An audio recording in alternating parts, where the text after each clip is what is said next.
Sunlight danced across the bedroom floor as Abe the axolotl blinked to open his shiny blue eyes. He yawned a bubbly yawn and stretched his pink gills with a squiggle. "Rise and shine," came a cheerful voice. A trail of sparkles zipped past the tank.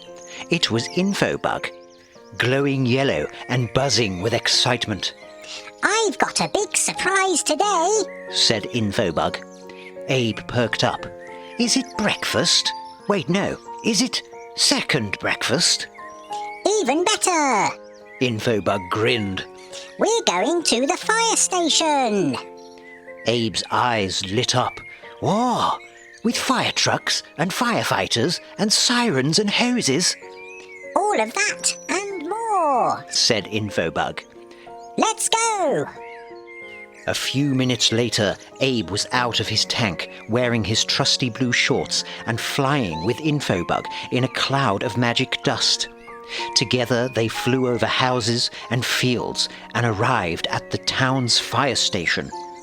It was a tall red building with wide doors and shiny fire trucks parked outside. "Hello," said a friendly voice. A firefighter stepped forward, wearing a bright yellow jacket with shiny silver stripes. "I'm Firefighter Lena. Welcome to the station." Abe grinned. "Hi, I'm Abe, and this is my friend Infobug. We came to learn everything about the fire brigade."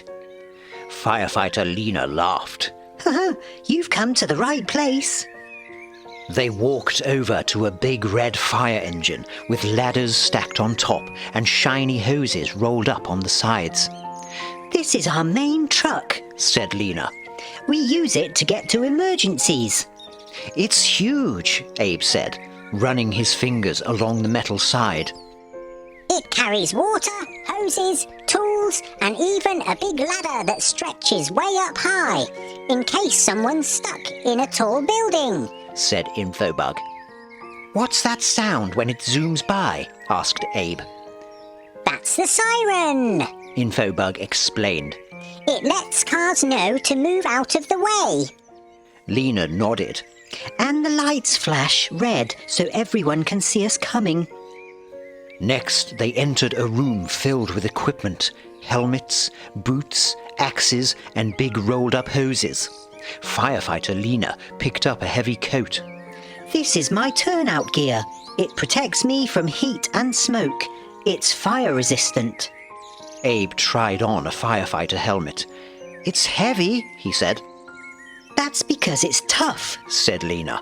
"We wear special gloves too and carry air tanks so we can breathe in smoky places."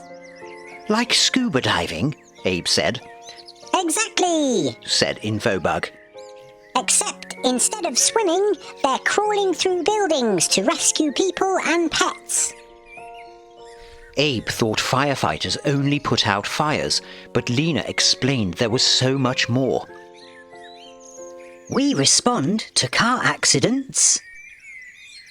We help during floods and storms. And even rescue cats stuck in trees." "You do all of that?" Abe asked, amazed. "We also teach fire safety, visit schools, and check that they have smoke alarms that work," Lena added. Infobug glowed. "Smoke alarms help people know when there's smoke, so they can get out fast." Abe nodded. "We have one at home. It makes a super loud beep." "That's right," said Infobug. Next, they visited the training room, a big open space with ladders, ropes, and a pretend wall to climb. "We practice every day," said Firefighter Lena. "So we stay strong, fast, and ready." Abe looked up at the climbing wall. "That's a long way up," he said. Lena smiled. "Don't worry, we use harnesses and always train safely."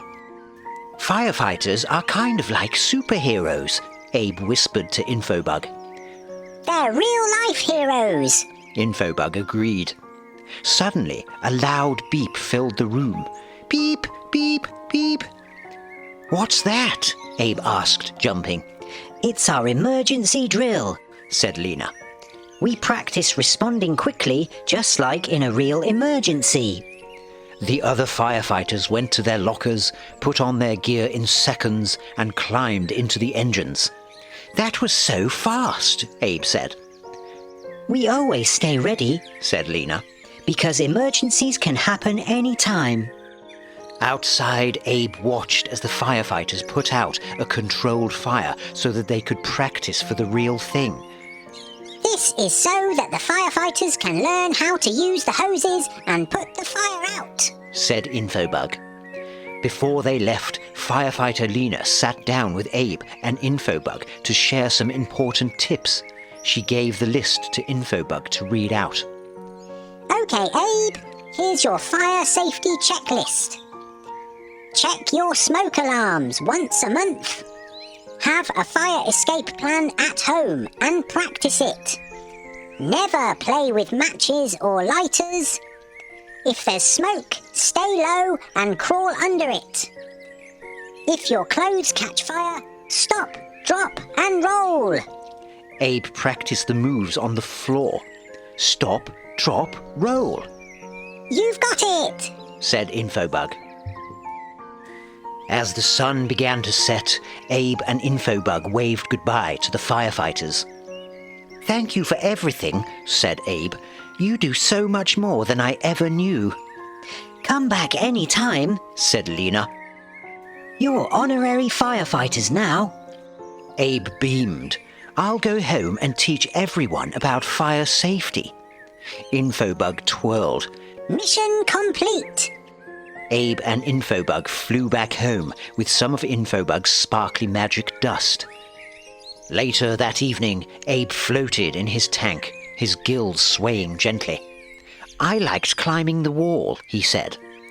And the sirens, said Infobug. "But my favourite part," Abe added, "was learning how much firefighters help people." Same, said Infobug, glowing softly. Real heroes wear helmets. They both smiled, safe and cosy, dreaming of red trucks and flashing lights.